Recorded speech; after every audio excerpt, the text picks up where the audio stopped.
All right, let's try to make this quick. I'm gonna make this quick. So basically, we got episode 14, Sound and Fury. We brought back freaking Tubatron from the previous episode, even though we had a commercial break thanks to the Halloween special.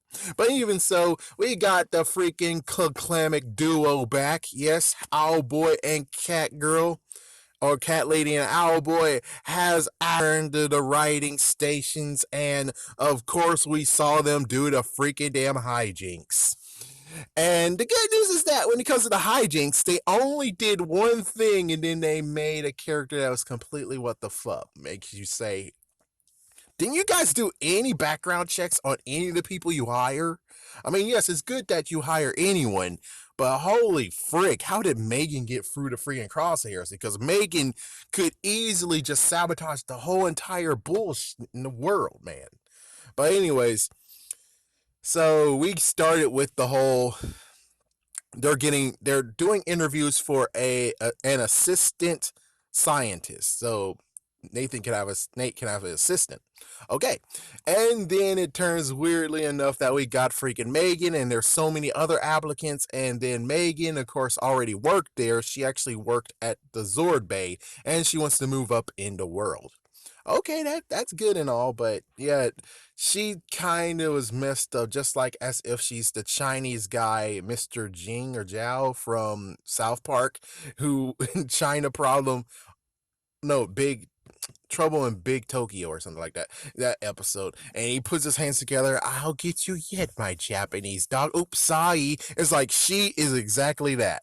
I was kind of hoping they would lean to the part of being like Megan is secretly freaking damn Roxy. If that was true, oh man, that would have been freaking awesome. That would have been so much better. Instead of being like, so you're telling me this idiot actually wants to sacrifice the safety of everyone so she can be ahead of the science bay, of the science lab? Are you fucking kidding me? It's dumb. It's the dumbest thing ever. It's like you're gonna risk safety for a promotion and title and control. It's like, seriously? How come you weren't a freaking damn evil ranger? How come you weren't nominated?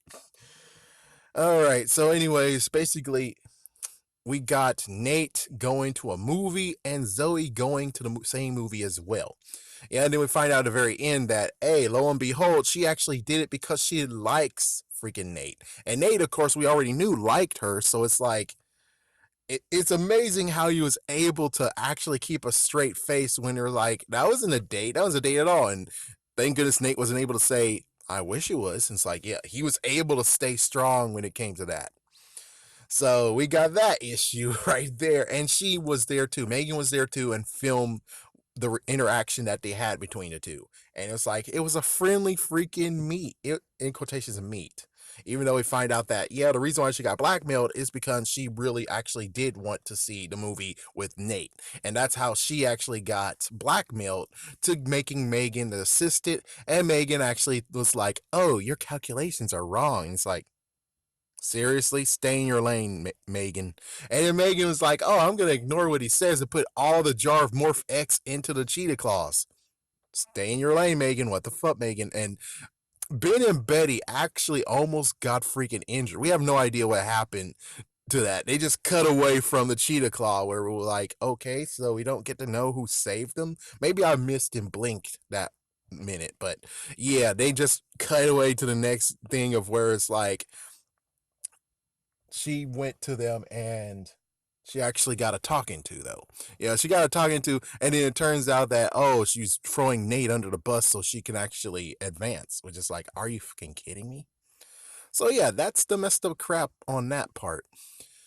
As for the Robotron, yes, they have Fury Cells. Fury Cells actually will help make the Cheetah Claws actually a good power up, a big power up, and I wish they kind of made it a somewhat morpher, a bonder. Kind of like what Andros had. I mean, Andros, when you in Power Rangers in Space, and also they used it in Lightspeed Rescue, is the bonder had one, two, three. It was a plain bonder, and I'm pretty sure we didn't even get that in toy form. And of course, well, Hasbro already knows what happens when you try to actually do that minimal tour thing, is that you're going to get freaked over. So they already figured out that, yeah, that's not a good idea. But on the other hand, it would be kind of a good idea if they made a bonder form and they put, like, the sensor part in there, so they can have two morphers. So it's like, they both go together instead of just having just one fist. Instead, you have two fists. So it's like, yeah, just like two cheetah claws should be actually included in the set, but we just only got one cheetah claw.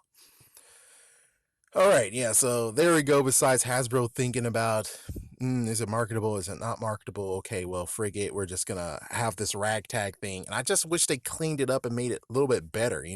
Have it housed in the bonder, but they didn't do it. So okay, fine, frig it. So basically, Robotron actually is powerful, and that's why they need it. And we got to have that scene that we saw in the preview, which, wow, they shattered the Red Ranger's thing. Did you guys actually just flashback for one quick second of Time Force and be like, come on, let his dad be walking by. Come on, let his dad be walking by. So that happened, they got into all that crap that happened, and then we got to another fight, round two, and the cheetah claws actually needed to be charged up, even though they weren't tested beforehand.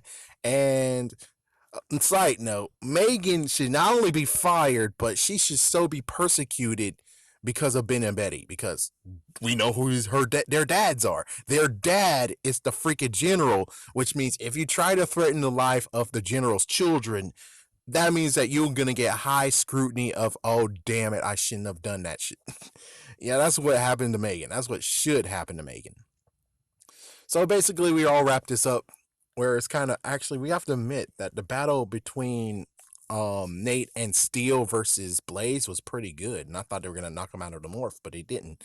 And it was well orchestrated because stock footage wise, original content, they actually most likely had the three Rangers in there because you had an Alpha Giga Drone, and it's like, why? Why don't you have them combined together again? But it's like, sure, it's all right. Let's see anything else. I think that's about it. Besides the whole last bit of it, which is pretty funny, which is like, you had they all at the bar, and Zoe just came out and actually told Nate how she feels about him, and he did the same way. And it's kind of funny that I do have to admit that funny comedy, that last little funny mention was pretty good. Where the other three were like, "What do you think they're talking about over there? You think those two are a thing? Nah." It's like, that's funny. So we're gonna have most likely a secret freaking relationship. But anyways, I really need to go. I had to make this tight in a little bow, and it's like, there we go. I was kind of hoping Megan could actually be a candidate for the Green Ranger, but nope, we still have just Betty, maybe candidate for Green Ranger. Oh well. But yeah, until I gotta go. I really gotta go.